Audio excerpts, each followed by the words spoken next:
Hi, this is Morley and this is the M-Wire. So the Minneapolis police are not allowed in the George Floyd Memorial Autonomous Zone. As a result, people are dying that require immediate medical attention for things. I never thought that I'd live to see our society like this.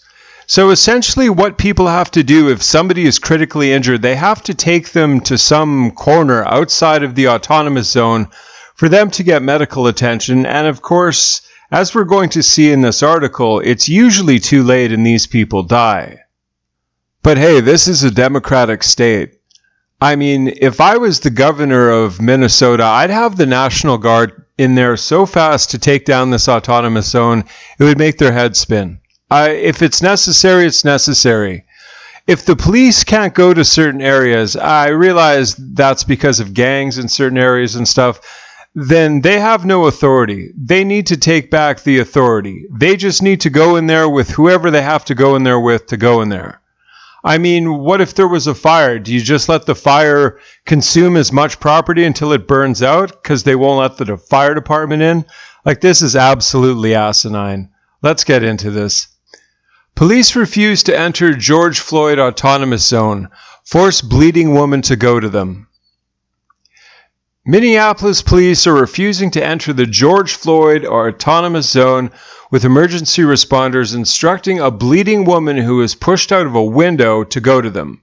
Known as George Floyd Square or the Free State of George Floyd, the area surrounding the death site of Floyd has been operating as an autonomous, independent from control of the police emergency services since September of last year, encompassing 7 to 8 blocks in total, with police refusing to enter or at least face violent reprisals from radical Antifa or Black Lives Matter activists. Victims of crime are left to fend for themselves or meet police outside the zone. Gee, it sounds like a really nice, friendly, warm place to live. Sounds like a place you'd want to raise a family. Not. So in essence, if somebody is breaking into your house, you have to go call the police and meet them outside of the autonomous zone, and they won't even go into the autonomous zone to even do anything about it. Wow, that sounds amazing. One particularly disturbing incident took place at the end of last month where a female victim was pushed out of a window in a domestic dispute on the corner of 38th and Elliott. Police dispatch audio revealed the attitude taken by police regarding breaching the George Floyd Autonomous Zone. It is possible to have her move at least a block away, maybe to 38th and 10th, asked the police officer responding to her 911 call. She is bleeding and cut everywhere, but we'll call her back and ask her to move a block away, the dispatcher responded, with the woman ordered to move despite her severe injuries. So it doesn't even matter how badly or mortally wounded you are.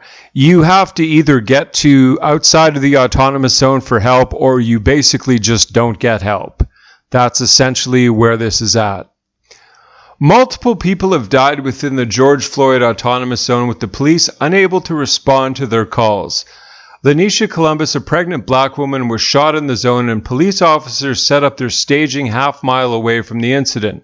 We'll meet at 34th and Elliott, see if we can get the victim extracted to a closer location to us. And no lights or sirens, please, an officer told dispatch. Columbus died. More recently, Imaz Wright was shot during a gang-related shooting on March 6. Police were informed that her and another victim would be carried to the edge of the zone. Wright died. Even before the autonomous zone had been properly created, one man died due to caretakers of what then was just a memorial for Floyd blocking access to emergency services. Damian Chambers was shot on Juneteenth celebration last year, with city documents revealing that the police ultimately had to pull Mr. Chambers to an area where the ambulance could gain access to. Well, it's no wonder that none of this is working. I mean, if you have somebody that's critically injured, they need medical attention now, not if and when they can get outside of the autonomous zone. There are so many things wrong with this. Like I said, send the National Guard in there to take this down immediately. Business owners and residents, many of them black, feel abandoned by the police and authorities.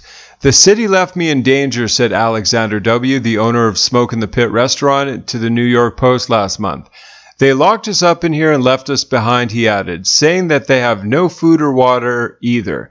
Some of the businesses set up a GoFundMe page asking for donations to help them survive.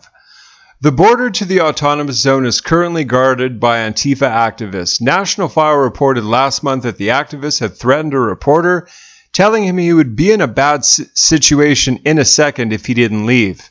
At the border are instructions for anyone who wishes to enter, instructing visitors to honor the space and treat it with reverence.